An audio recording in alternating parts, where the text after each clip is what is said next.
பிரச்சார பீரங்கிகள்.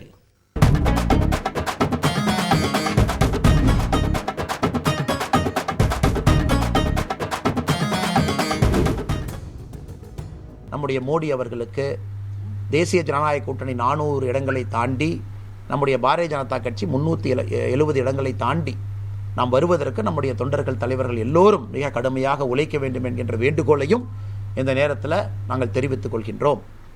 அதை தாண்டி நம்முடைய பிரதமர் அவருடைய வருகை பெரிய உற்சாகம் தமிழகத்தில் ஏற்படுத்தியிருக்கிறது. 18ஆம் தேதி சாயங்காலம் நம்முடைய கோயம்புத்தூரில் பிரதமருடைய வருகை இருக்குது. 19ஆம் தேதி காலை சேலத்தில் பொதுக்கூட்டத்தில் பிரதமருடைய வருகை இருக்குது. இன்னும் 2 வருகை அடுத்த 4 நாட்களுக்குள் இருக்கு.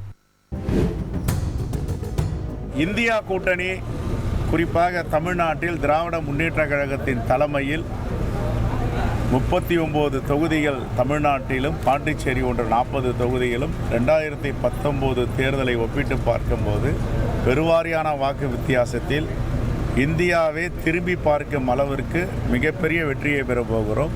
வடகொரியா ஆட்சி, சர்வதிகார ஆட்சி நடக்கிறது. சீனாவில் ஒரு நாடு, ஒரு தேர்தல், ஒரு அதிபர் இருக்கிறது. அப்படி இந்தியாவில் கொண்டு வர வேண்டும் என்று மோடியுடைய முயற்சி செய்து கொண்டிருக்கிறார். இந்திய மக்கள் புறக்கணிப்பார்கள், தூக்கி எறிவார்கள்.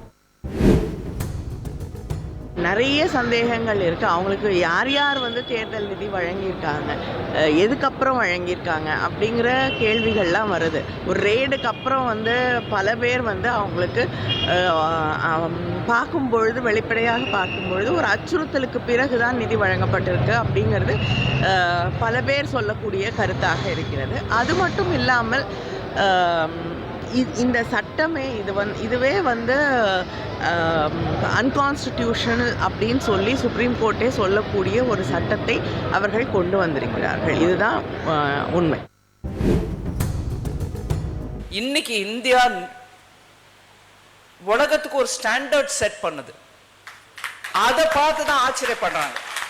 இன்னைக்கு டிஜிட்டல் எக்கானமி அப்படின்னு உதாரணம் உலகத்தில் பார்க்கணும்னா நம்ம நாட்டு மக்களுடைய மனசு தத்துவமே என்ன சொல்லுன்னா, ஏதோ அமெரிக்காவா இருக்குமோ, ஜெர்மனியா இருக்குமோ, இங்கிலாண்டா இருக்குமோ நினைப்போம். இல்ல, டிஜிட்டல்ல கம்ப்ளீட்லி எக்கானமி நல்ல விதமா மாறப்பட்டதுன்னா அது இந்தியா தான். அதை எல்லாரும் ரெகக்னைஸ் பண்றாங்க. டாக்டர் தமிழிசை சவுந்தரராஜன் அவர்கள் பிரதமர் நரேந்திர மோடி அரசு புதுச்சேரி மாநிலத்திற்கு 400 திட்டங்களை கொடுத்திருக்கிறது என்று ஒரு கலப்படமில்லாத உண்மைக்கு புறம்பான செய்தியை கூறியிருக்கிறார். புதுச்சேரி மாநிலத்தில் எந்த திட்டத்தை நரேந்திர மோடி கொடுத்தார் புதுச்சேரி மாநில மக்களுக்கு? புதுச்சேரியிலிருந்து சென்னைக்கு புதுச்சேரிக்கும் வந்தே பாரத் ரயில் விட வேண்டும் என்று கேட்கிறோம்.